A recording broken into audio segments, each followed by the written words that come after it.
President, I rise to speak on the Human Tissue Amendment Bill 2020, debated today. And I applaud the government for bringing this to the House, as organ donation is something that our party and our party leader, Derryn Hinch, have always campaigned for. In fact, he is a recipient of an organ.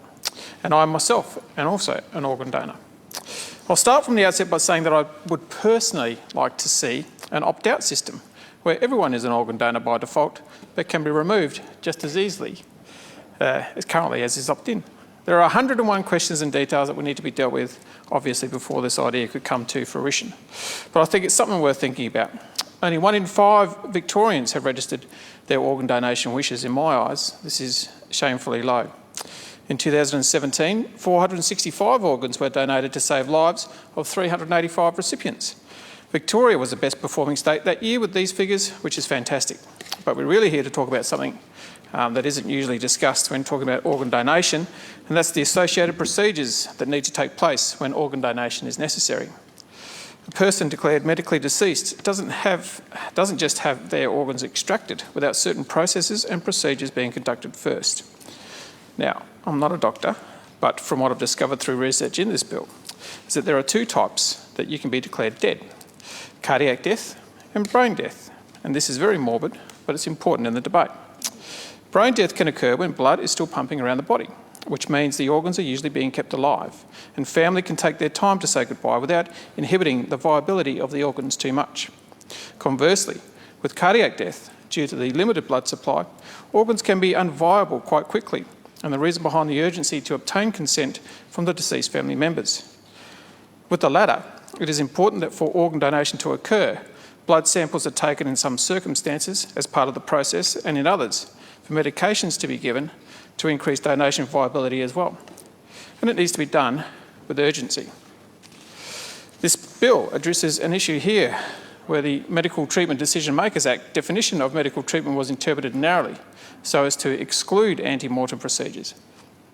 And as you can see, these procedures need to happen for some organ donations to occur. There is a slight issue I see in this bill though, and as Mr Limbrick has rightly pointed out, there is no mandate to ask a patient's medical treatment decision maker for permission to conduct ante-mortem procedures. Section 24EB basically says that if the patient hasn't expressed objection to the procedure in their lifetime, the doctor could make decisions on behalf of the patient if a decision maker can't be contacted. I will, however, acknowledge, very importantly, that this clause is only relevant to those who are on the organ donor register. So the assumption is that they have signed up, they have to have signed up to be an organ donor, of course. In a country where medical treatment decision makers and next of kin have the last say about their loved one's donation, which may have its own set of problems, Clause 24E has the potential to skip this step entirely and can be interpreted very broadly. For example, if the medical treatment decision maker is overseas travelling, when we're finally allowed to travel overseas, that is, or if the patient's decision maker is elderly and doesn't have access to a phone, mobile phone, it could be easier to just proceed with the ante-mortem procedures. Mr Limbrick's example of the patient being a member of the homeless community is also very pertinent, where there may be no family to contact.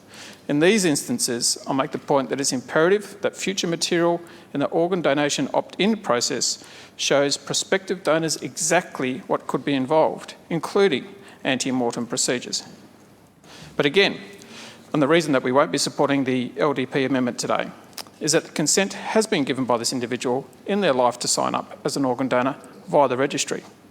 And as I've stated earlier, the overarching problem for organ donation is that there simply aren't enough donations happening. And this can come down to 3 things. Firstly, circumstances where those who are organ donors need to be in some unfortunate circumstance where their organs can be actually donated. Secondly, for this unfortunate person to have had healthy organs in the first place to be transplanted. And thirdly, having enough people signing up as organ donors, and really importantly, for these people to make their family aware of their wishes.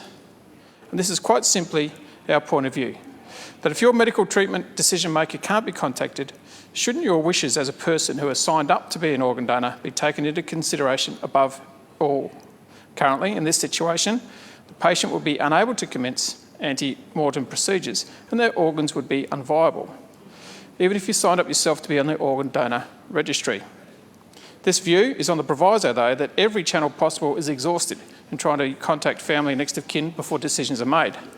And I think, as parliamentarians, this serves as an opportunity for us to advocate to the federal government for an opt-out system. Like I said, Darren Hinch, a recipient of an life-saving organ donation himself, agrees that organ donation should be taken up by more Australians, and we hope that this bill does exactly that.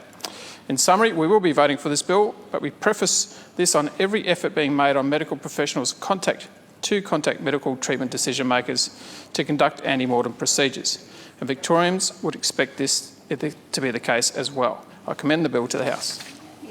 Dr Cumming.